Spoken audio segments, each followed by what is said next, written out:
ये जो चैप्टर है ना, इसमें ऐसा लगता है कि सारा कुछ रटने का है। तो मैं हमेशा बिलीव करता हूं जो छोटे चैप्टर्स होते हैं ना, उनमें भी कोई ना कोई ऐसा कॉन्सेप्ट जरूर होता है जिसके अराउंड अगर मुश्किल क्वेश्चन पूछा जाए तो बच्चों के मार्क्स कम हो सकते हैं। पर मैं ऐसा मानता हूं कि ये चैप्टर जो है वो एक सिंगल डे में करके खत्म करने का है और फिर उसके बाद फिर इसमें आगे बढ़कर हम आगे की बातें कर सकते हैं। तो लेक्चर को स्टार्ट करेंगे और स्टार्ट करने से पहले मैं बिल्कुल आपसे बोलूंगा चैप्टर को खत्म करो, उसकी एनसीईआरटी रीड करो, उसका एक असाइनमेंट है उसको सॉल्व करो और फिर आप एकदम से आपको ये चैप्टर आ जाएगा और चीजें आगे बढ़ जाएंगी।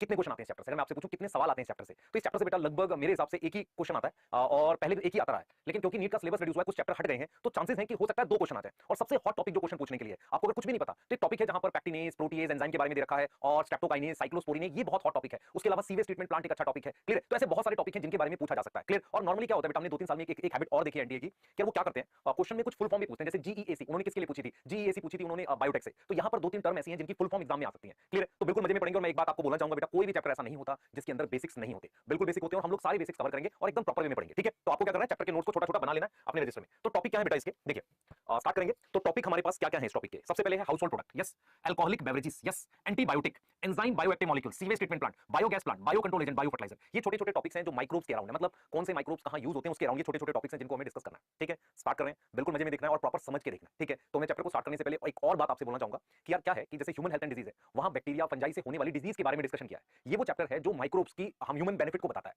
क्लियर है? कहीं ना कहीं बायोलॉजिकल क्लासिफिकेशन में थोड़ा बहुत जिक्र था, लेकिन उसके बाद कोई डिटेल चैप्टर है नहीं। तो ये वो चैप्टर है जो डिटेल तरीके से आपको पढ़ाएगा और बताएगा। तो स्टार्ट करते हैं। सबसे पहला सवाल चैप्टर को लेकर, यार माइक्रोब्स होते क्या है? किनको माइक्रोब्स कहते हैं? सर माइक्रोब्स वो होते हैं जो हमें आई से नहीं दिखते, आंखों से नहीं दिखते। तो कौन से ऐसे ऑर्गेनिजम्स हैं जिनको आप माइक्रोब्स की कैटेगरी में रखोगे? Yes yes yes. तो माइक्रोब्स की कैटेगरी में जिनको हम रखते हैं वो कौन है? तो वो मेरे पास बेटा आ जाते हैं बैक्टीरिया। बैक्टीरिया को हम माइक्रोब्स में रख सकते हैं। और किसको रख सकते हैं? सर फंजाई को रख सकते हैं। और किसको रख सकते हैं? देखो बैक्टीरिया को रख लिया हमने, हमने फंजाई को रख लिया, ये बात समझ में आ रही है? उसके अलावा हम किसको रख सकते हैं? प्रोटोजोआ को रख सकते हैं। यस और नो? सोच लो। यस क्लियर है? हम कुछ वायरस को रख सकते हैं, कुछ वायरॉइड्स को रख सकते हैं, कुछ प्रायोन्स को रख सकते हैं। ये चीज समझ में आ रही है बेटा? ये चीज समझ में आ रही है? क्लियर है? कुछ ऐसी अलगी है सिंगल सेल की, उन सबको हम किसमें रख सकते हैं? माइक्रोब्स की कैटेगरी में रख सकते हैं। अब यहाँ पर एक बहुत बच्चों को लगता है कि यार ये तो लिविंग ऑर्गेनिज्म नहीं है, पर ठीक है, इनको हम किसकी कैटेगरी में रख देते हैं? माइक्रोब्स की कैटेगरी में रख लेते हैं पढ़ने को लेके। क्लियर है? अब हमसे आपसे पूछा जाए कि यार जो हैबिटाट है हमारे पास, ये कहां मिलते हैं? मतलब माइक्रोब्स मिलते कहां हैं? अगर आपसे पूछे कि कोई कि यार ये मिलते कहां पर हैं, ये कहां होते हैं? सब जगह है। माइक्रोब्स हमारे आसपास सब जगह होते हैं। वो सॉइल में होते हैं, वो एयर में होते हैं, वो वाटर में होते हैं और बहुत से ऐसे हैबिटाट है जैसे स्नो में मिल जाएंगे, वो हाई टेंपरेचर पे मिल जाएंगे, है ना, एनिमल और प्लांट के अंदर मिल जाएंगे, इनसाइड गट मिल जाएंगे। तो ऐसी ऐसी जगह होते हैं जो अनयूजुअल जगह होती है। सॉइल, एयर, वाटर, सब जगह हमारे पास माइक्रोब्स प्रेजेंट होते हैं। और इनमें से बहुत सारे ऐसे माइक्रोब्स हैं, बहुत सारे ऐसे माइक्रोब्स हैं जिनको आप कल्चर कर सकते हो। जैसे मैं आपको बताता हूं, देखो याद ये रखो बेटा कि नॉर्मली हम लोग क्या करते हैं, बैक्टीरिया और फंजाई को ग्रो कर सकते हैं मीडियम में। बैक्टीरिया और फंजाई जो है ना, क्योंकि वो सेप्रोफिटिक होते हैं, तो उनको आप ग्रो कर सकते हो आर्टिफिशियल मीडियम में। आर्टिफिशियल मीडियम का मतलब होता है कि आपने क्या किया है, आप देखना एक बार इस चीज को, आपने क्या किया है, इस तरीके से प्लेट ले लिया है, इसे पेट्री प्लेट कहते हैं। इस पेट्री प्लेट में जो न्यूट्रिशन डाला है वहां पर बैक्टीरिया ग्रो कर गया, और वो जो बैक्टीरिया ग्रो किया, ध्यान दो बेटा, ये मेरे पास किसकी कॉलोनी है? बैक्टीरिया की कॉलोनी है। किसकी कॉलोनी है? बैक्टीरिया की कॉलोनी है। तो बैक्टीरिया यहां ग्रो कर गया। मेरी बात समझ में आ रही है? कौन ग्रो कर गया? बैक्टीरिया ग्रो कर गया। तो बैक्टीरिया की कॉलोनी है जो आंख से दिखती है। अब आपको एक बात समझनी पड़ेगी, बैक्टीरिया कॉलोनी का मतलब एक ही तरह के बैक्टीरिया फिजन के थ्रू डिवाइड करके कॉलोनी बनाते हैं। ऐसी कॉलोनी आपको फंजाई की दिख सकती है। तो बैक्टीरिया की कॉलोनी है जो ऑब्जर्व कर सकते हो आप आई से, ऑब्जर्व थ्रू आईज, और इस पर आप एक्सपेरिमेंट भी कर सकते हो। तो एनसीईआरटी कहती है यार देखो, बैक्टीरिया और फंजाई है, इसको आप कल्चर में ग्रो कर सकते हो। ये बहुत सारी जगह मिलते हैं और इन ऑर्गेनिजम्स को हम जनरली माइक्रोब्स की तरह लेते हैं। बैक्टीरिया हो गया, फंजाई हो गया, प्रोटोजोआ हो गया, है ना, और उसके अलावा वायरस, वायरॉइड्स, प्रायोन्स हो गए, इन सबको हम किसकी कैटेगरी में ले लेते हैं? माइक्रोब्स की कैटेगरी में। अब चैप्टर पे आते हैं। चैप्टर कहता है कि यार हमें जो पढ़ना है ना, माइक्रोब्स ह्यूमन वेलफेयर पढ़ना है। मतलब कहीं ना कहीं हमारी लाइफ में माइक्रोब्स की क्या यूज रही है उसकी हम बात करने वाले हैं। तो सबसे पहली कैटेगरी ये है कि माइक्रोब्स हमारे घर में, जो हम घर में यूज करते हैं चीजें, क्या वहां कोई यूज आता है? तो वहां पर जो सबसे पहली कैटेगरी है बेटा वो ये है हमारे पास कि हम बात करेंगे माइक्रोब्स की, हाउस होल्ड प्रोडक्ट की। तो यहां पर जो एनसीईआरटी आप देख सकते हो, मैं साथ के साथ लेके चल रहा हूं एनसीईआरटी, कि सॉइल में, वाटर में ये मिलते हैं हमारी बॉडीज वगैरह में। ठीक है? और हम माइक्रोब्स किसको कह रहे हैं? बैक्टीरिया, फंजाई को हम कल्चर कर सकते हैं। ठीक है? उसके बाद वायरस, वायरॉइड, है ना, ये सब, इन सबको हम क्या बोल रहे हैं? प्रोटोजोआ, इन सबको हम क्या बोल रहे हैं? माइक्रोब्स। ये काम का आपके। अब आ जाते हैं, सबसे पहली कैटेगरी है माइक्रोब्स को हम घर में यूज कहां करते हैं? हाउस होल्ड प्रोडक्ट का मतलब हम आसपास कहां यूज करते हैं? तो आपने क्या सुना, पहले सुनना ध्यान से, याद होगा आपके साथ। आप में से सब लोगों को पता है दही, कर्ड हम घर में ही जमाते हैं। घर में जमाने के लिए हम मिल्क के अंदर एक इनोकुलम डालते हैं। इनोकुलम क्या होता है? कुछ लोग उसे खट्टा कहते हैं, कुछ लोग जामुन कहते हैं, है ना। यस। तो शुरुआत में जो स्टार्टिंग मटेरियल होता है इनोकुलम डालते हैं। जब हम उसको एक टेंपरेचर पे रखते हैं, आपको पता भी है ठंड के समय उसे चूल्हे पे रखना पड़ता है ताकि थोड़ी गर्माहट बनी रहे। तो एक प्रॉपर जब टेंपरेचर देते हैं तो वो बैक्टीरिया मल्टीप्लाई होता है और वो मिल्क को कर्ड में कन्वर्ट कर देता है। तो यहां पर हमारे काम की चीज क्या है? हमारे काम की चीज है बैक्टीरिया। हमारे काम की चीज क्या है? बैक्टीरिया। तो ऐसा कौन सा बैक्टीरिया है जो मिल्क को कर्ड में कन्वर्ट करता है? वो एक सिंगल बैक्टीरिया नहीं होता, ग्रुप ऑफ बैक्टीरिया होता है। तो एलएबी की फुल फॉर्म है lactic acid bacteria. Lactic acid bacteria, yes और नो? यस और नो? तो लैक्टिक एसिड बैक्टीरिया जो है बेटा वो बैक्टीरिया है जो क्या है? ग्रुप ऑफ बैक्टीरिया जो क्या बनाएगा? लैक्टिक एसिड बनाएगा। ग्रुप ऑफ बैक्टीरिया जो क्या करेंगे? प्रोड्यूस करेंगे लैक्टिक एसिड। ऐसा मेरे पास कौन है बेटा? Produce lactic acid. ऐसा मेरे पास कौन है बताओ? ऐसा मेरे पास है लैक्टोबैसिलस। ऐसा मेरे पास क्या है? लैक्टोबैसिलस है। यस और नो? ऐसा मेरे पास लैक्टोबैसिलस है। क्लियर है? क्लियर है? ध्यान दो बेटा, क्लियर है? तो एलएबी क्या है? लैक्टिक एसिड बैक्टीरिया है। ये ग्रुप है बैक्टीरिया का जो प्रोड्यूस कर रहे हैं लैक्टिक एसिड। जो क्या प्रोड्यूस कर रहे हैं? लैक्टिक एसिड प्रोड्यूस कर रहे हैं। ठीक है? लैक्टोबैसिलस उसमें से एग्जांपल है। तो सबसे पहले पूरी कहानी समझते हैं ताकि आपको आसानी से समझ आए। आप में से कितने बच्चों को पता है मिल्क क्या होता है? जैसे मान लो मैंने ये मिल्क ले लिया, इसमें मेरे पास मिल्क है। आप सभी बच्चों को पता है कि मिल्क, आपने सरफेस केमिस्ट्री कभी पढ़ी थी, तो मिल्क एक तरह का इमल्शन होता है। यस और नो? इमल्शन होता है। इमल्शन का मतलब क्या होता है? इमल्शन का मतलब क्या होता है? एक प्रोटीन होती है जिसका नाम कैसीन होता है, जो मिल्क में होती है। वो प्रोटीन क्या करती है? पानी और फैट को होल्ड करती है। वो क्या करती है? प्रोटीन होल्ड करती है किसको? फैट और वाटर को। वाटर और फैट को क्या करती है? वो होल्ड करती है, वो पकड़ के रखती है। इस सॉल्यूशन को हम क्या बोलते हैं? इमल्शन। इमल्शन क्या होता है बेटा? दो ऐसी चीज, पानी और फैट को मिक्स करना जो आपस में मिक्स नहीं हो सकते। तो सबसे पहले आप ये समझे, मिल्क एक तरह का इमल्शन होता है। फिर हम उसमें क्या करते हैं? हम उसमें इनोकुलम डाल देते हैं, इनोकुलम ऐड करते हैं।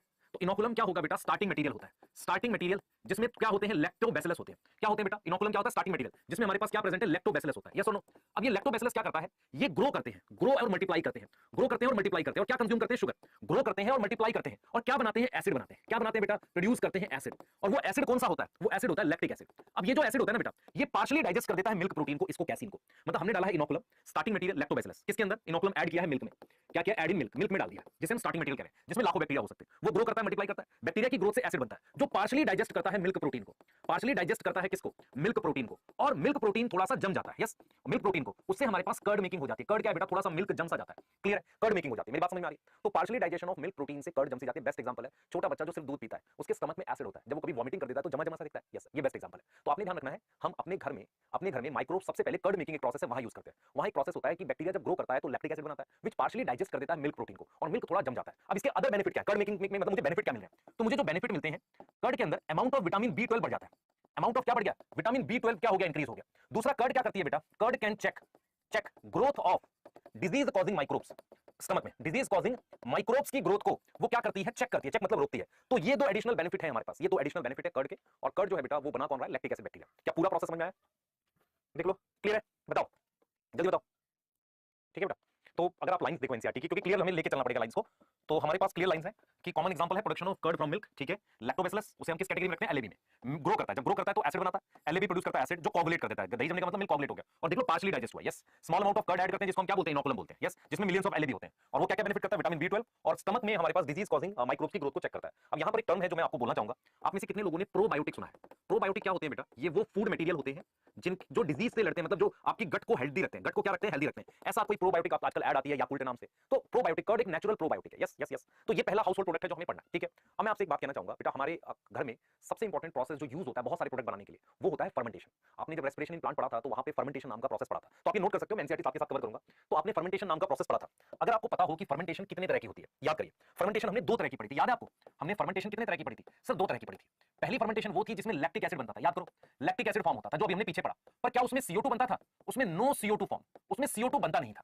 दूसरी फर्मेंटेशन थी जिसमें इथेनॉल फर्मेंटेशन लिख सकता हूं मैं। क्या लिख सकता हूं? इथेनॉल फॉर्मेशन लिख सकता हूं। तो क्या वहां CO2 बना था? वहां CO2 हमारे पास फॉर्म हुआ था। कोई डाउट है यहां पर? वहां पर हमारे पास CO2 फॉर्म हुआ था। क्लियर है? यहां तक समझ में आ रही है? तो ये चीज आपको समझनी पड़ेगी कि हमारे पास लैक्टिक एसिड फॉर्म हुआ है जिसमें कोई CO2 नहीं बनी है, और यहां पर हमारे पास CO2 फॉर्म हुई है। अब मैं आगे की कहानी कह रहा हूं बेटा, आगे की कहानी कह रहा हूं, जिसे हमें ध्यान रखना है, जिसे हमने ध्यान रखना है। हम फर्मेंटेशन की बात कर रहे हैं। अब देखो, आपको एक चीज समझनी पड़ेगी कि जब CO2 बनती है ना किसी खाने की चीज में, उसमें पफी अपीयरेंस आ जाता है, फूला फूला छेद रह जाते हैं। तो किसी भी फूड मटेरियल में अगर हमारे पास पफी का मतलब है फूला हुआ, पफी अपीयरेंस है, तो वो किसकी वजह से है? पहला फर्मेंटेशन प्रोसेस हो रहा है और उसमें क्या बन रही है? CO2 बन रही है। अब क्योंकि चैप्टर का नाम माइक्रोब्स है, तो ये CO2 कौन बना रहा होगा? या तो बैक्टीरिया बना रहा होगा या ईस्ट बना रहा होगा, जिसे आप फंजाई कह रहे हो। यस और नो? तो हमने यहां पर कुछ प्रोडक्ट्स लिखे हैं। सबसे पहले हमने लिखा है, आपने खाने वाले प्रोडक्ट का नाम सुना है? इडली एंड डोसा। अच्छा, इडली और डोसा जो है बेटा, उसमें हमारे पास क्या होता है? फर्मेंटेशन होती है ना? फर्मेंटेशन किसकी होती है? डो की, आटे की। Fermentation of dough, DOUGH। Dough क्या होता है? गुना हुआ आटा। ठीक है? और कौन करता है? By bacteria. तो एक तरीके से वो आपको पता है कि चावल और वो पीस लेते हैं, तो फर्मेंटेशन कौन करता है बेटा? हमारे पास कौन करता है? बैक्टीरिया करता है। यस। उसके अलावा आप और याद करिए, आपने सुना है खास तरह का ईस्ट। ईस्ट, उस ईस्ट का नाम है, ध्यान सुनेंगे, उस ईस्ट का नाम है सैकेरोमाइसीस सेरिविसिएई, ये नाम है बेटा।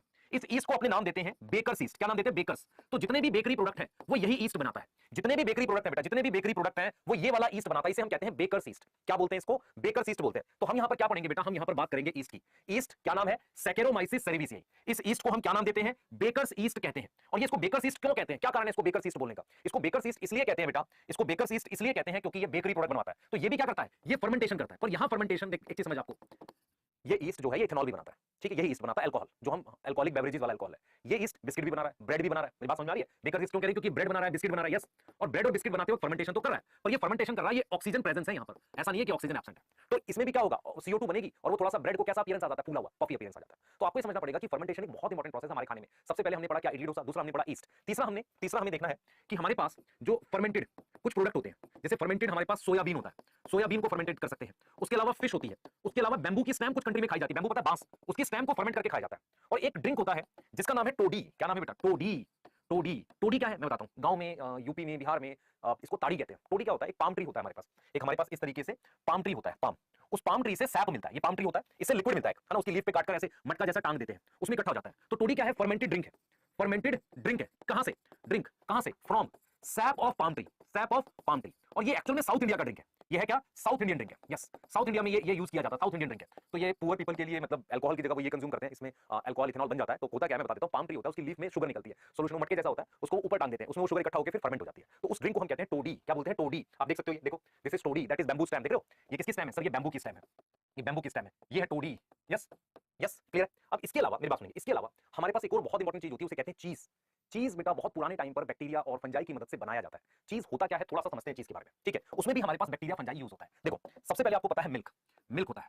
अगर मैं मिल्क को खराब कर दूं, मिल्क को खराब करने को क्या कहते हैं बेटा? डीनेचर करना। मान लो आपके पास ये मिल्क है, तो जब मिल्क को डीनेचर कर दोगे, डीनेचर कहते हैं ना दूध फट गया, तो डीनेचर कैसे कर सकते हो सर? एसिड से कर सकते हैं, उसमें नींबू डाल दो, डीनेचर हो जाएगा। उस केस में क्या होगा? उस केस में पानी और फैट, पानी फैट ये सेपरेट हो जाते हैं आपस में। अच्छा आपसे मैं अगर पूछूं मिल्क में होता क्या क्या है? देखो मिल्क में एक तो पानी होता है, फैट होता है, प्रोटीन होती है जो पानी फैट को पकड़े रहती है। उसके अलावा मिल्क में शुगर भी होता है। शुगर मतलब आपको पता है लैक्टोज शुगर होता है, और कुछ प्रोटीन्स, विटामिन सब कुछ है, ठीक है, क्लियर है। अब हम ये कह रहे हैं कि मिल्क को हमने फाड़ दिया, डीनेचर कर दिया, उससे पानी और फैट अलग हो गया। डीनेचर करने में कौन सी प्रोटीन खराब हो गई? कैसीन खराब हो गई। कैसीन थी ना, कैसीन प्रोटीन डीनेचर हो गई, यस और नो? वो डीनेचर हो गई, पानी फैट सेपरेट हो गया। तो चीज बनाते वक्त क्या करते हैं? पहले उसका पानी निकाल देते हैं, पानी रिमूव कर देते हैं, वाटर रिमूव करके वाटर रिमूव कर देते हैं। तो ऐसे चलता है बेटा, ऐसे चलता है। और फिर फाइनल स्टेज में प्लस उसमें सॉल्ट वगैरह मिलाते हैं।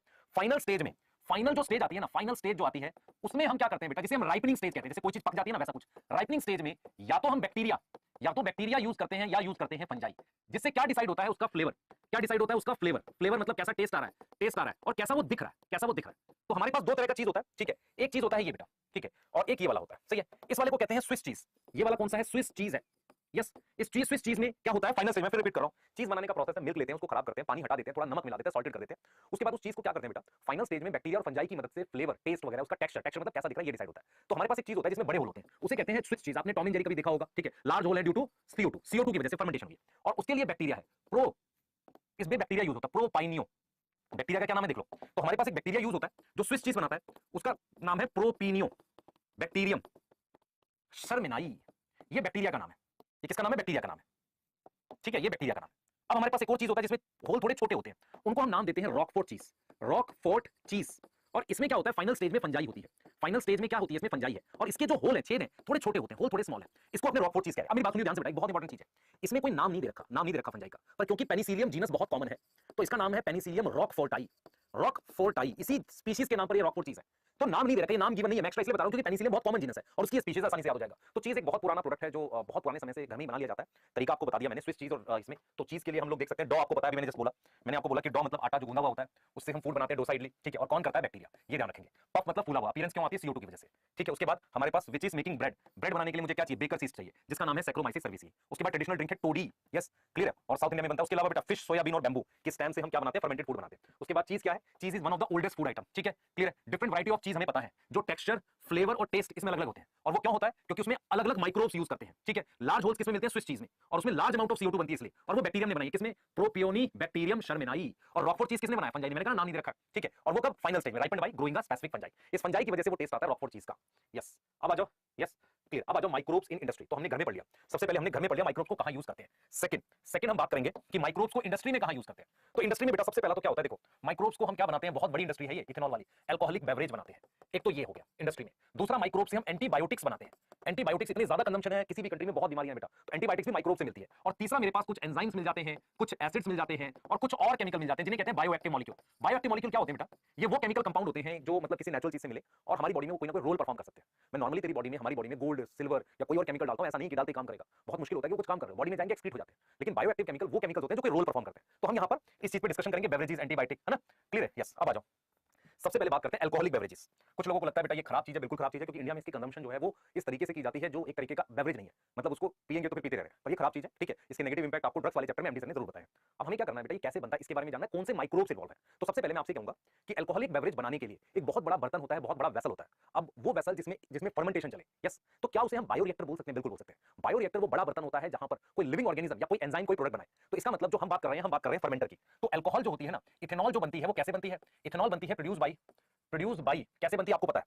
प्रोड्यूस बाई हम लिख सकते हैं फर्मेंटेशन। हम क्या लिख सकते हैं? फर्मेंटेशन, जिसमें आपको पता है कि पूरा प्रोसेस क्या चलता है। आपको पता है कि पाइरुवेट से पहले क्या बनता है सर? एसिटल्डिहाइड बनता है, और उस केस में क्या रिलीज हो जाता है सर? उस केस में CO2 रिलीज हो जाती है। अगले स्टेप में जाकर इथेनॉल बनता है, यस और नो? और पाइरुवेट कहां से आता है? शुगर से आता है।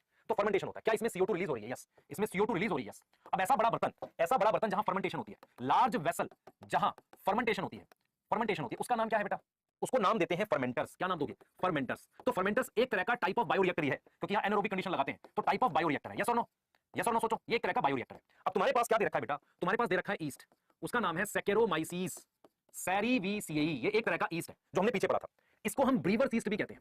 ब्रीवर्स ईस्ट क्यों कहते हैं? क्योंकि ब्रीवरी इंडस्ट्री में ब्रीवर्स ईस्ट भी कहते हैं, क्योंकि ये इथेनॉल भी बनाता है। पर इथेनॉल कब बनाता है? इथेनॉल फॉर्म करता है कब? इन एनएरोबिक कंडीशन, ऑक्सीजन नहीं चाहिए।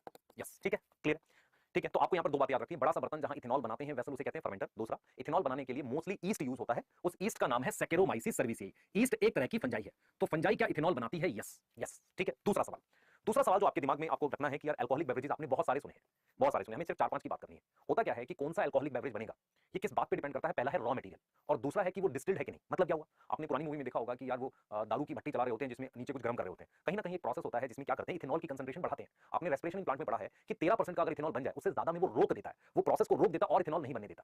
तो ज्यादा परसेंटेज के लिए मुझे क्या चाहिए? डिस्टिलेशन चाहिए। तो हम ये बोलते हैं बेटा कि जो टाइप ऑफ अल्कोहलिक बेवरेज है, वो किस बात पे डिपेंड करता है? वो डिपेंड करता है दो चीजों पे। Depend on A, raw material. किस पे डिपेंड करता है? रॉ मटेरियल पर डिपेंड करता है। बी, एक डिपेंड करता है किस पे? रॉ मटेरियल पे। मेरी बात समझ में आ रही है? क्या है? कौन सा रॉ मटेरियल है? दूसरा ए डिपेंड करता है रॉ मटेरियल पे, दूसरा वो डिस्टिल्ड है कि नहीं। वो कैसा है? डिस्टिल्ड है कि नहीं है। डिस्टिलेशन क्या होती है बेटा? ध्यान सुनिए। डिस्टिलेशन कंसंट्रेशन इंक्रीज कर देती है। मान लो डिस्टिलेशन क्या करती है? एक तरह का प्रोसेस होता है, इंक्रीज कंसंट्रेशन ऑफ इथेनॉल। तो इथेनॉल की कंसंट्रेशन बढ़ाने के लिए जो प्रोसेस है ना, उसको डिस्टिलेशन कहते हैं। तो टाइप ऑफ अल्कोहलिक बेवरेजेस जो है वो इस बात पे निर्भर करेंगे कि रॉ मटेरियल क्या है। जैसे फॉर एग्जांपल आपको पता है कि अगर मैं, ध्यान दो बेटा, अगर मैं ग्रेन यूज करूंगा, ग्रेन समझ में आता है? जैसे बार्ले, जौ यूज करूंगा, तो मेरे पास बनता है क्या? मेरे पास बनता है बियर। क्या बनता है? बियर जो होती है वो अनडिस्टिल्ड होती है, ठीक है। और जब मैं उसकी डिस्टिलेशन करता हूं, डिस्टिलेशन मतलब उसमें उसको प्रोसेस में लाता हूं डिस्टिलेशन के, तो हमारे पास बन जाती है विस्की। क्या बन जाती है? विस्की बन जाती है। क्लियर है? क्या बन जाती है? विस्की बन जाती है। दूसरा हमारे पास है ग्रेप्स जो है बेटा, ग्रेप्स को हम क्या करते हैं? ध्यान सुनेंगे। ग्रेप्स से हमारे पास आती है क्या? आपको पता है ग्रेप से बनती है वाइन। और जब वाइन की डिस्टिलेशन कर देते हैं, ठीक है, इसकी डिस्टिलेशन कर देते हैं, तो मेरे पास बन जाती है क्या? यहां पर आ जाती है ब्रांडी। तो आपको नीट में क्वेश्चन क्या आएगा? देखो क्या आएगा नीट में। ये क्वेश्चन आ सकता है कि सर एग्जांपल बताओ अनडिस्टिल्ड के। तो अनडिस्टिल्ड के एग्जांपल मेरे पास एक तो बियर है और दूसरा मेरे पास है वाइन। और डिस्टिल्ड के हमारे पास क्या है? तो डिस्टिल्ड के हमारे पास है, पहला हमने लिख दी है विस्की, फिर हमने लिख दी है ब्रांडी, और फिर हमने लिख दी है रम। सर वोडका वगैरह भी होती है बेटा, मैं कह रहा हूं ना, बहुत डिटेल नहीं पढ़नी, वही पढ़नी है एनसीईआरटी में। पर्सनल इंटरेस्ट नहीं करना, बस मैं एक चीज बता देता हूं, याद करने का तरीका मैं ऐसे याद रखता हूं, क्योंकि मुझे याद तो होगा थोड़ी होगा ये चीजें। तो मैं ऐसे याद रखता हूं कि बियर है, ठीक है, और यहां पर क्या है? वाइन। तो इसका जो डिस्टिल्ड है वो डब्ल्यू से है, विस्की, और इसका डिस्टिल्ड जो है वो बी से है। मेरी बात समझ में आ रही है भाई? इसका डिस्टिल्ड किससे है? किससे? डब्ल्यू से। और इसका डब्ल्यू का डिस्टिल्ड किससे है? इससे। तो ये वाले क्या है? अनडिस्टिल्ड है, ये डिस्टिल्ड है। तो कौन सा अल्कोहलिक बेवरेज बनेगा वो दो बातों पे डिपेंड करता है। पहला हमने बोला है कि कौन सा रॉ मटेरियल है, बार्ले यूज हो रहा है कि ग्रेप्स यूज हो रहे हैं, समझ में आ रहा है? दूसरा वो डिस्टिल्ड है, अनडिस्टिल्ड है कि डिस्टिल्ड है। तो डायरेक्ट क्वेश्चन आ सकता है, ऐसा लिखा रहेगा, इसमें पूछेगा कि बताओ कौन सा डिस्टिल्ड है, कौन सा अनडिस्टिल्ड है। डन है? चलिए आ रही है, बात कर लेते हैं। हाँ, बहुत पुराने समय से माइक्रोब्स को यूज कर रहे हैं हम लोग। इसमें मेरे पास सैक्रोमाइसिस है, ठीक है, जिसे ब्रीवर्स ईस्ट कहते हैं, ठीक है, जो सीरियल से हो सकता है या फ्रूट जूस से बना सकता है, depending on the type of raw material और वो फर्मेंटेशन के बाद। और हम क्या लिख रहे हैं? डिस्टिल्ड है कि अनडिस्टिल्ड है। तो हमारे पास डिफरेंट टाइप के अल्कोहलिक बेवरेजेस बनते हैं, ठीक है। तो विस्की, ब्रांडी एंड रम ये डिस्टिल्ड है, क्लियर है। और विदाउट डिस्टिलेशन है, देखो वाइन और बियर क्या है? विदाउट डिस्टिलेशन, यस, क्लियर है। और ये ब्रॉथ का क्या मतलब होता है? ब्रॉथ का मतलब होता है वो लिक्विड जिसकी डिस्टिलेशन करने जा रहे हो। जैसे आपने क्या किया? ग्रेन समझ में आता है? बार्ले पीस लिया, जैसे इसमें मान लो आपने बार्ले पीस लिया, तो जो लिक्विड बना उसे ब्रॉथ कहते हैं, उसकी फर्मेंटेशन होती है, क्लियर है, सही है। तो हमने तीन चीजें पढ़नी है इसमें, एक पढ़ना है अल्कोहलिक बेवरेज, दूसरा पढ़ना है एंटीबायोटिक, और तीसरा पढ़ना है enzymes, acid, bioactive molecule. Done है? बिल्कुल डन है, सही है। अब आगे हम बात करेंगे एंटीबायोटिक्स की। नाउ एंटीबायोटिक्स का क्या मतलब होता है बेटा? सुनो ध्यान से, मैं फिर रिपीट कर रहा हूं, एंटीबायोटिक्स बहुत स्पेशल चीज है। एंटी का मतलब होता है अपोजिट। तो यहां पर जो एंटी है ना, एंटी एक ग्रीक वर्ड है, एक कैसा वर्ड है? ग्रीक वर्ड है, उसका मतलब होता है अपोजिट। और यहां पर बायोटिक शब्द का मतलब है लाइफ, तो एंटीबायोटिक का मतलब होता है दे आर अगेंस्ट, खिलाफ है, दे आर अगेंस्ट लाइफ, ये लाइफ के खिलाफ है। क्या मतलब हुआ इस बात का? ये लाइफ के खिलाफ है, दे आर अगेंस्ट लाइफ, ये लाइफ के बेटा खिलाफ है। पर ये क्या है? सुना ध्यान से, ये अगेंस्ट है किसके?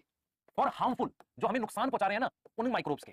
पर हमारे लिए प्रो है, प्रो का मतलब होता है बेनिफिशियल, हमारे लिए क्या है? प्रो है, बेनिफिशियल है फॉर लाइफ। मेरी बात समझ में आ रही है? क्लियर है? तो एंटीबायोटिक वो केमिकल्स होते हैं, मैं रिपीट कर रहा हूं, एंटीबायोटिक वो केमिकल्स होते हैं जिनको हम सोचते हैं, जिनके लिए टर्म बनी है अगेंस्ट लाइन। तो सबसे पहले समझो, एंटीबायोटिक्स आर केमिकल्स। क्या है ये? केमिकल्स हैं जो किससे ऑब्टेन हुए हैं? ऑब्टेन फ्रॉम लिविंग ऑर्गेनिज्म, किसी लिविंग ऑर्गेनिज्म से मिले। नॉर्मली मेरे को मिलते हैं बैक्टीरिया और फंजाई से, बैक्टीरिया से मिलते हैं और फंजाई से, जो क्या कर सकते हैं? विच कैन किल, सबसे पहले किल, और reduce growth of disease causing microbes, disease causing microbes, disease करने वाले माइक्रोब्स की ग्रोथ को क्या कर सकते हैं, डिक्रीज कर सकते हैं। यहां तक कोई डाउट है बताओ, यहां तक कोई डाउट है? सोचो सोचो सोचो। तो एंटीबायोटिक क्या है बेटा? एंटीबायोटिक वो है हमारे पास, एंटीबायोटिक वो है जो जो they are against life. Chemical obtain from, ध्यान से बेटा, chemical obtain from living organism, bacteria, fungi, which can kill और reduce growth of disease causing microbes. अब सबसे पहले अपने बात करते हैं डिस्कवरी की, सबसे पहले अपने बात करते हैं डिस्कवरी की। ध्यान से सुनना, मैं बताने वाला हूं, ठीक है। एंटीबायोटिक्स की डिस्कवरी कैसे हुई? एक साइंटिस्ट थे जिनका नाम था अलेक्जेंडर फ्लेमिंग, ठीक है। अलेक्जेंडर फ्लेमिंग क्या कर रहे थे? एक्सपेरिमेंट कर रहे थे। तो नॉर्मली क्या होता है बेटा कि जब आप किसी लैब में काम करते हो तो लैब में काम करने का एक रूल, नियम होता है। नियम ये होता है कि जब भी आप आज काम खत्म करोगे तो जो भी वेसल्स, जो भी आपने इंस्ट्रूमेंट, जो भी चीजें आपने यूज करी हैं, उनको प्रॉपर्ली क्लीन करोगे, ताकि अगले दिन जब आओ आपके पास चीजें सूखी हुई, ड्राई हो और प्रॉपर्ली क्लीन हो, ताकि आपका समय बचे। ऐसा ही तो बेटा ये कोई नया नियम थोड़ी है। इंडियन फैमिलीज में ये नियम रहता है ना कि रात के बर्तन रात में धो लेते हैं, ताकि अगले दिन सुबह जब खाना बनाना हो तो सब कुछ फ्रेश मिले आपको। यस, यही तो नियम है, यही तो है नियम। तो हम ये कहना चाह रहे हैं बेटा कि ऐसा नियम लैब में होता था। तो अलेक्जेंडर फ्लेमिंग भी लैब में काम कर रहे थे। तो उन्होंने क्या किया, कुछ ऐसी कल्चर प्लेट मतलब जिसमें वो बैक्टीरिया को ग्रो कर रहे थे, उनको उन्होंने अनवॉश्ड, बिना धोए छोड़ दिया। एक दिन दो दिन जब छोड़ा और जब देखा उन्होंने, तो उन्होंने देखा कि वो प्लेट जिसमें उन्होंने बैक्टीरिया ग्रो कर रहे थे, एक साइड में एक फंगस ग्रो कर गया, जिसकी वजह से बैक्टीरिया ग्रो नहीं किया। मेरी बात समझ में आ रही है? तो हम यहां पर ये समझ पा रहे हैं, कि जो अलेक्जेंडर फ्लेमिंग थे वो एक एक्सपेरिमेंट कर रहे थे। तो किसी बैक्टीरिया पे कर रहे होंगे ना। तो अलेक्जेंडर फ्लेमिंग जो थे वो काम कर रहे थे वर्किंग ऑन, किस पे काम कर रहे थे? वर्किंग ऑन एक बैक्टीरिया था जिसका नाम है स्टेफाइलोकोकस। क्या नाम है? स्टेफाइलोकोकस। बहुत सारे होंगे तो स्टेफाइलोकोकाई, इस पर काम कर रहे थे। तो उन्होंने देखा कि जो अनवॉश्ड प्लेट है, अनवॉश्ड प्लेट विद बैक्टीरिया, इस बैक्टीरिया के साथ जो अनवॉश्ड प्लेट है उस पे क्या हुआ, एक फंगस ग्रो कर गया। फंगस का नाम क्या था? पेनिसिलियम। क्या नाम था? पेनिसिलियम ग्रो कर गया। पेनिसिलियम क्या कर गया? ग्रो कर गया। और उसने क्या करा? उसने प्रिवेंट करी बैक्टीरिया की ग्रोथ, प्रिवेंट बैक्टीरियल ग्रोथ। यहां तक समझ में आ रही है? तो कहीं ना कहीं आपको ये समझना पड़ेगा बेटा, कहीं ना कहीं आपको ये समझना पड़ेगा, ये वो प्लेट थी जो उन्होंने अनवॉश छोड़ दी थी। तो वहां पर कुछ कॉलोनीज थी बैक्टीरिया की, अभी उन्होंने अनवॉश छोड़ दी थी। तो जब उन्होंने कुछ दिन के बाद देखा तो उन्होंने ये देखा कि यार इस प्लेट में बैक्टीरिया की ग्रोथ काफी ज्यादा हो गई है और कॉलोनीज बन गई है, लेकिन एक पर्टिकुलर जगह यहां पर क्योंकि कोई फंगस ग्रो कर गया था, ये फंगस है, इस फंगस की वजह से, ड्यू टू दिस फंगस, हमारे पास क्या हुआ, इस फंगस की वजह से ये स्टेफाइलोकोकस ग्रो नहीं किया। अब ये इकोलॉजी में भी आया हुआ क्वेश्चन है। ये किसमें आया हुआ क्वेश्चन है बेटा? इकोलॉजी में आया हुआ क्वेश्चन। इसे हम क्या बोलते हैं? किसी को याद है? नोट में लिख दूं? इसे हम कहते हैं अमनसलिज्म, जिसमें किसी एक को कोई फायदा नहीं, मतलब इसमें फंगस को जीरो और इसको नुकसान पहुंचा था। यस, याद आया? इकोलॉजी में अमनसलिज्म कहते हैं इसे। अमनसलिज्म एक ऐसा इंटरेक्शन होता है जिसमें एक स्पीशीज को कोई फायदा नहीं और दूसरी को माइनस। क्लियर है? तो ऐसा जब हुआ तो उन्होंने देखा, उन्होंने क्या ऑब्जर्व किया? उनकी ये ऑब्जर्वेशन थी कि जो फंगस है उसका नाम है पेनिसिलियम। पेनिसिलियम क्या कर रहा है? प्रोड्यूस कर रहा है एक केमिकल। उस केमिकल का नाम है पेनिसिलिन, जिसने बैक्टीरिया की ग्रोथ को रोक दिया। क्या करा? पेनिसिलिन ने क्या किया? स्टॉप किया बैक्टीरिया की ग्रोथ को, स्टॉप बैक्टीरियल ग्रोथ। यहां तक समझ में आ रही है? यस। तो उसने क्या किया? बैक्टीरिया की ग्रोथ को रोक दिया। यहां तक क्लियर बेटा? तो मेरे पास ऑब्जर्वेशन ये आई कि जो फंगस था पेनिसिलियम, उसने क्या किया? केमिकल बनाया पेनिसिलिन, जिसने क्या किया? बैक्टीरिया की ग्रोथ को रोक दिया पूरी तरीके से। बैक्टीरिया की ग्रोथ को क्या कर दिया? स्टॉप कर दिया। यहां पर एक बहुत इंपॉर्टेंट बात है जो आपके दिमाग में आनी चाहिए। वो बात ये है बेटा, वो बात क्या है मैं बताता हूं। वो बात ये है कि अलेक्जेंडर फ्लेमिंग इसको, मतलब इसकी इंपॉर्टेंस स्टैब्लिश नहीं कर पाए। अलेक्जेंडर फ्लेमिंग जो थे ना, वो रोल नहीं स्टैब्लिश कर पाए। उन्होंने ये नहीं बता पाए भाई इसको अपने किस में यूज करेंगे, एंटीबायोटिक में यूज करेंगे, ये वो स्टैब्लिश ही नहीं कर पाए। इतनी चीज में कोई डाउट है? तो कुछ और साइंटिस्ट थे जिनका नाम है, मैं बता देता हूं, जिनका नाम है अर्नेस्ट चेन और होवर्ड फ्लोरे। उन्होंने क्या किया? इन्होंने एस्टैब्लिश किया किसका रोल? एस्टैब्लिश मतलब इन्होंने यूज किया इसको, establish role of penicillin as antibiotic. और आप मुझे बताओ कहां यूज किया होगा? यूएस में। एक्चुअल में क्या आपको पता होना चाहिए, फर्स्ट वर्ल्ड वॉर 1914 टू 1918 था, सेकंड वर्ल्ड वॉर 1939 से 45 के बीच में चला। तो बहुत सारे यूएस सोल्जर जो थे सेकंड वर्ल्ड वॉर में 1945 के आसपास, मैनी यूएस सोल्जर्स को ट्रीट किया गया। उनको चोट थी ना बेटा, उनको ट्रीट किया गया ये एंटीबायोटिक यूज करके। आज भी अगर मेडिकल स्टोर पे जाओगे तो ये पेनिसिलिन आती है बेटा, पर ये अब यूज कम करते हैं। रीजन क्या है? इसके कुछ साइड इफेक्ट्स भी हैं। तो पेंटेड सल्फा नाम से आप जाओगे ना, और इसकी कुछ मतलब ऐसा बोला जाता है, इसका जैसे मिलीग्राम को कुछ 4 लाख 8 लाख ऐसे वर्ड से बोला जाता है। तो पेंटेड सल्फा नाम से आज भी ये मतलब मेडिकल स्टोर्स में मिलती है, पर ये उतनी अब मतलब कारगर नहीं है, क्योंकि बहुत बेटर एंटीबायोटिक्स आ गए जिनके लीस्ट साइड इफेक्ट है।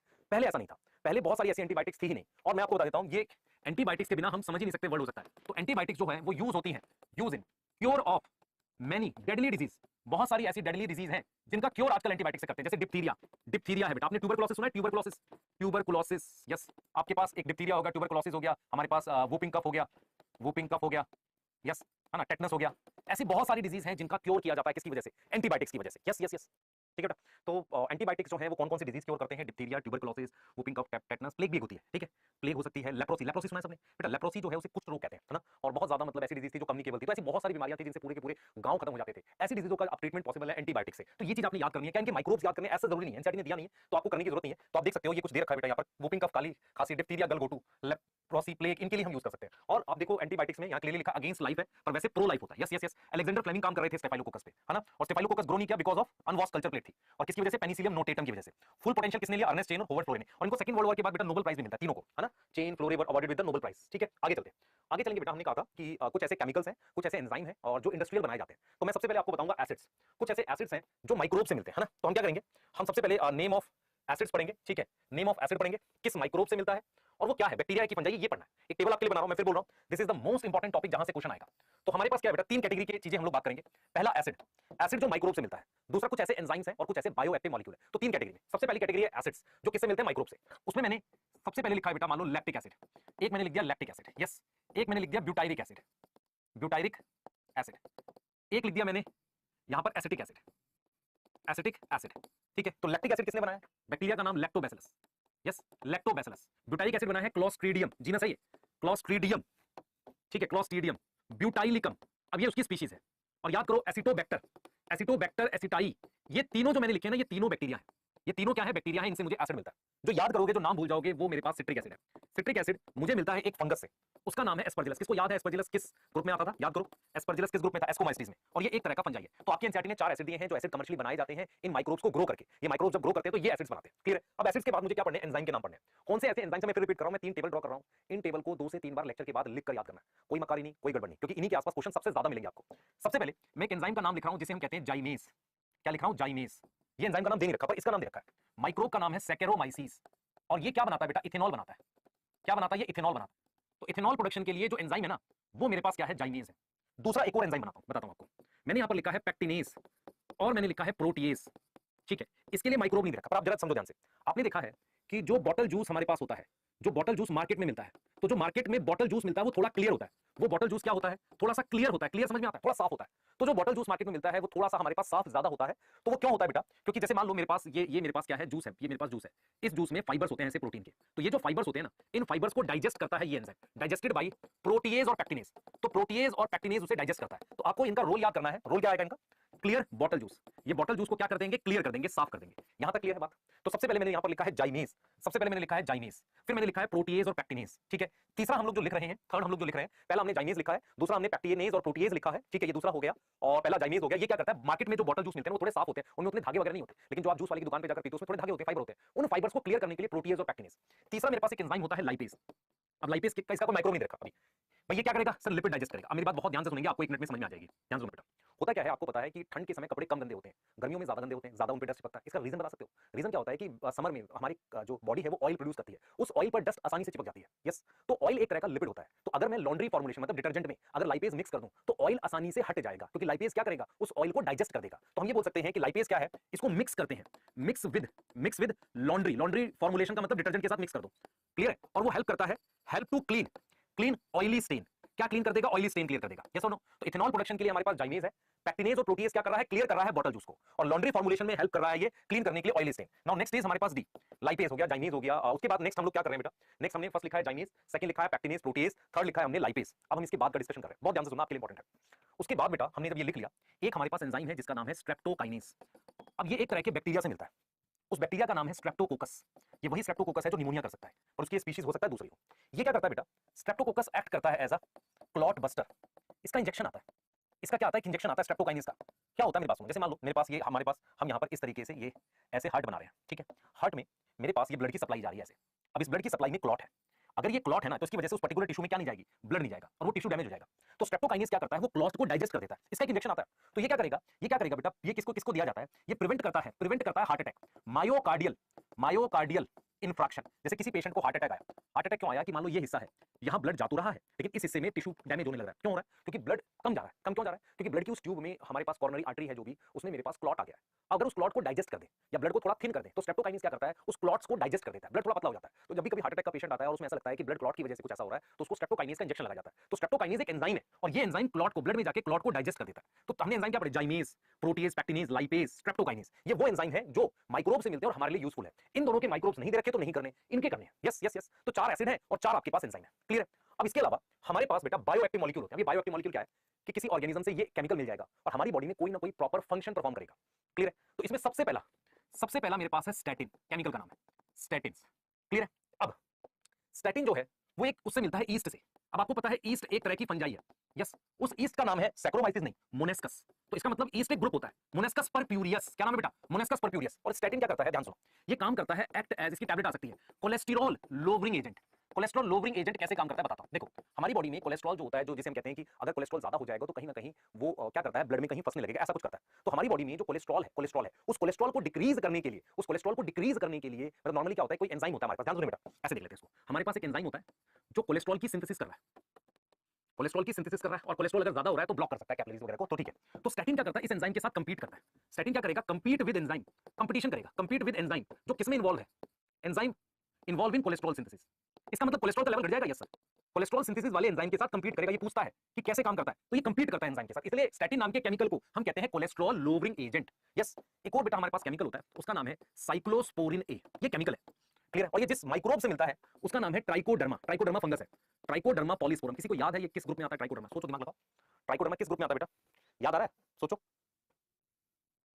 सोच लो बेटा, ट्राइकोडर्मा किस ग्रुप में आता है, ट्राइकोडर्मा किस ग्रुप में आता है, सोच लो।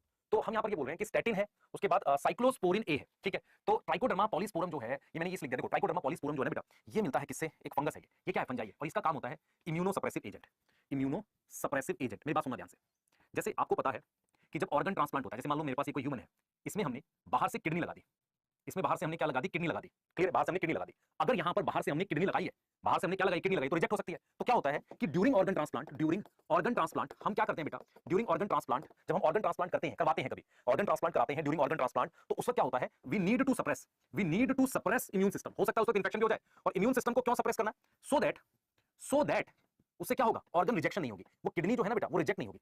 इसके इंजेक्शन बहुत महंगे आते हैं, 30,000 40,000 का इंजेक्शन आता है इसका साइक्लोस्पोरिन का। जब ऑर्गन ट्रांसप्लांटेशन कराते हैं तो लगवाया जाता है कि कुछ टाइम के लिए बॉडी एक्सेप्ट करे, बाद में धीरे धीरे एक्सेप्ट करने लगेगी, क्लियर है। तो आपको ये तीन टेबल जो है ना, ये एक ये एसिड वाली, एक ये वाली और एक ये वाली, इसको कम से कम 3 से 4 बार लिखना है, तभी हो पाएगा बेटा, ठीक है, क्लियर है, ठीक है बेटा। तो ये टेबल बार बार लिखनी है आपको, ठीक है। तो मैं आपको दिखा देता हूँ, एक बार जरा एनसीईआरटी भी देख लेंगे, ठीक है। Aspergillus Nykaa citric acid, acetic acid, Clostridium butylicum, है ना, लैक्टोबैसिलस लैक्टिक एसिड, लाइपेज दे रखा है, ठीक है, ईस्ट दे रखा है, लाइपेज डिटर्जेंट में यूज होगा, सही है ना, क्लियर है। एक सेकंड बेटा, एक सेकंड, एक्चुअली में क्या हुआ था, थोड़ा सा कुछ आ गया था, मॉस्किटो टाइप से था, उसने स्क्रीन को छू दिया। अच्छा, ठीक है। उसके बाद देखो बॉटल जूस के लिए मेरे पास क्या है, ये ना ज्यादा क्लियर होता है, तो उसमें प्रोटीएज और पैक्टिनेज यूज करते हैं। स्ट्रेप्टोकाइनेज कैसे यूज करता है, क्लॉट बस्टर की तरह यूज करते हैं, देखो ये लिखा हुआ है क्लॉट बस्टर, है ना, ठीक है। मायोकार्डियल मतलब हार्ट अटैक से बचाने के लिए। उसके अलावा साइक्लोस्पोरिन है इम्यूनोसप्रेसिव एजेंट, किससे मिलता है, ट्राइकोडर्मा से। स्टैटिन मिलता है मोनोस्कस परक्यूरिस से, और क्या करता है, ब्लड कोलेस्ट्रॉल लोअरिंग एजेंट, वो क्या करता है, कंपीट करता है उस एंजाइम के साथ जो कोलेस्ट्रॉल बनाता है, ठीक है। अब ये टॉपिक्स बेटा आपके कंप्लीट हो गए। अब यहाँ पर हमारे पास जो टॉपिक्स है, ठीक है, अब हम क्या क्या पढ़ेंगे मैं बता देता हूँ आपको। एक टॉपिक हमारे पास है सीवेज ट्रीटमेंट प्लांट। अब ये क्या होता है उसको डिस्कस कर लेते हैं। सीवेज ट्रीटमेंट प्लांट में माइक्रोब्स का बहुत बड़ा रोल है, मतलब इतना ज्यादा इंपॉर्टेंट है माइक्रोब्स के लिए, मतलब वो माइक्रोब्स में बहुत ज्यादा इंपॉर्टेंट रोल है सीवेज ट्रीटमेंट प्लांट में, ठीक है। तो वहां आपको बताना है, मुझे बताना है बायोगैस प्लांट में आपको बताना है माइक्रोब्स क्या काम करते हैं, एक बायो कंट्रोल एजेंट है, और एक हमारे पास टॉपिक है, तो वो है हमारे पास ये क्या नाम है आपका, बायो फर्टिलाइजर। तो ये 3-4 टॉपिक है, तो मैं सोच रहा हूँ नेक्स्ट लेक्चर में कराऊंगा आपको, क्योंकि क्या होगा, इसको आप आज देख लो, है ना, ठीक है। नेक्स्ट में ही आपको मैं इसको कराऊंगा, ठीक है बेटा, नेक्स्ट में मैं इसको प्रॉपर तरीके से आपको इसको करा दूंगा, और आपको ये सारा मतलब प्रॉपर्ली आ जाएगा, ठीक है, सही है। हाँ सर, एक में ही क्यों नहीं करा रहे हो, रीजन है बेटा कुछ इसका, नहीं करा दें, करा देते हैं, चलो इसी में करा देते हैं ताकि आपको कहीं से कोई प्रॉब्लम ना हो, ठीक है। एक सेकंड देना बस मुझे, ठीक है, एक सेकंड देना।